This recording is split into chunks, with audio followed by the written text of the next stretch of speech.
All right, good afternoon, Nebraska. My name is Dylan Mangel with Nebraska Extension, and this is a quick update.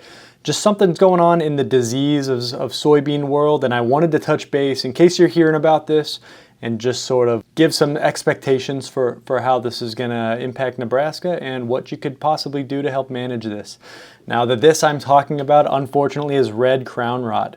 It's not been verified here in the state, but we do map it closely and watch it closely. Now, this was a disease that was important through the 90s. It was a problem in the South. It didn't really maintain and become a major issue down there. But the concern is just as it spread from the South, areas like Louisiana, into the Midwest. We've got a huge mass of soybean acres here through the I-states. And of course, that's the bulk of the soybean acres for the country. So when it gets up into here is when we could have issues.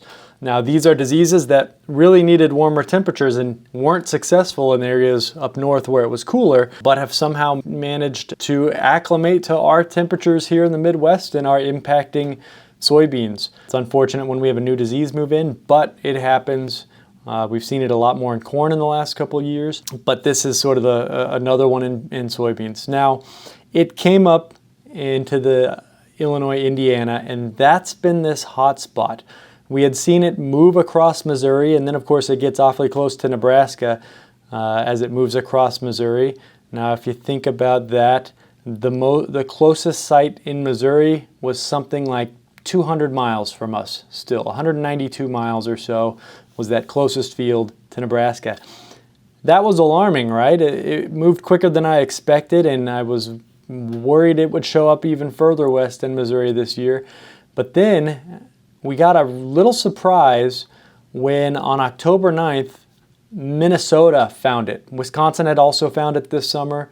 They published this October 9th. They found it at the end of August, and it takes a little bit of time to verify these. Of course, you want to be careful and make sure you've actually got the right disease, and you're not going to alarm a whole state of growers when something like this happens. But they put this out, they verified it, and now if you look at the map, where in Minnesota, as close as we can get, that very corner county north of Sioux City to Nebraska.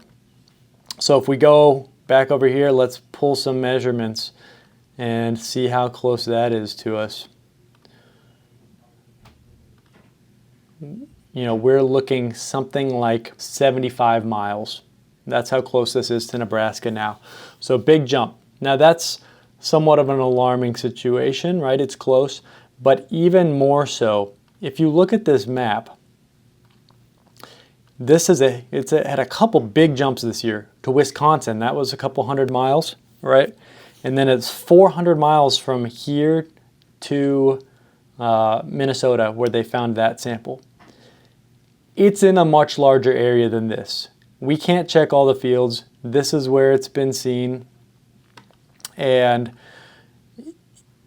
it's certainly in Iowa somewhere. They're looking hard for it. We're looking hard for it. Now, these symptoms are going to look like sudden death syndrome. We had a lot of sudden death syndrome in the southeast and eastern part of the state this year. It could have been red crown rot in some of those cases. So we need to continue to look close. We're watching samples closely. If you think you are experiencing red crown rot, and I'll show pictures here in a second, make sure you contact us at the UNL Plant and Pest Diagnostic Clinic. I just put out an article through Crop Watch about this. And if you want to find that, you can go to Crops. Recent articles are going to be right here on the main page, but if you want to find information on diseases like soybean diseases, you can go to Management and then select Plant Disease. I'll try and put this link in the description as well. Once you're on Plant Disease, you can select Soybean Disease or any of our other diseases. We've got a whole team of pathologists. Tamara Jackson-Zims here works on corn, for example. And then we should have a new red crown rot page down here for the first time. I really didn't think we'd see this for longer, but now that it's here, I want to make sure we're getting that information out there.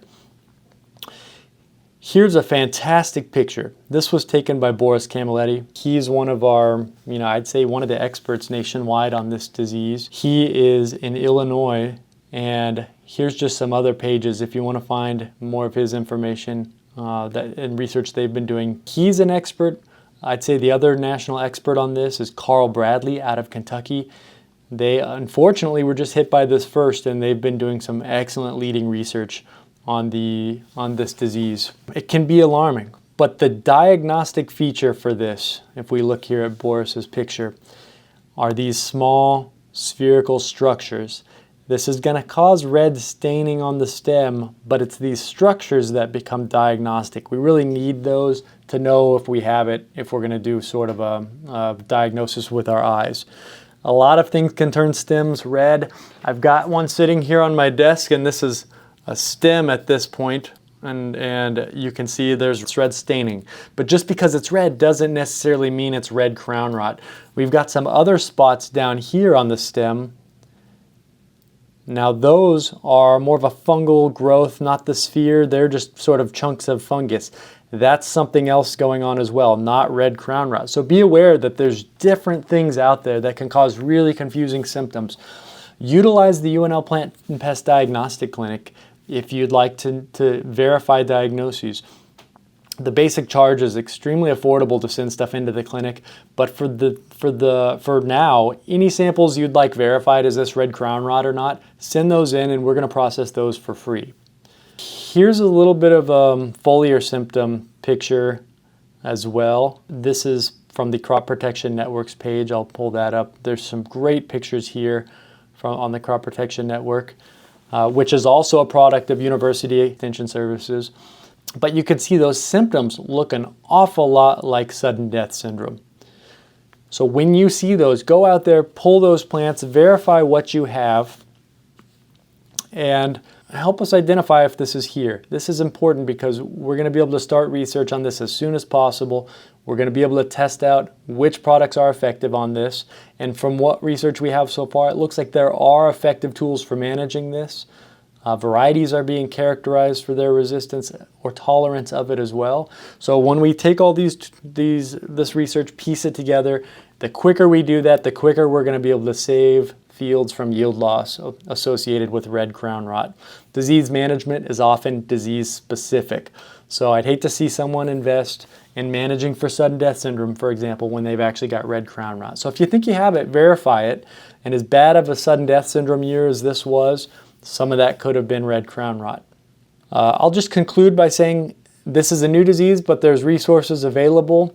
I'm hopeful personally that this is going to be highly manageable. We've got tools for similar diseases like sudden death syndrome. I think there will be some overlap in that case.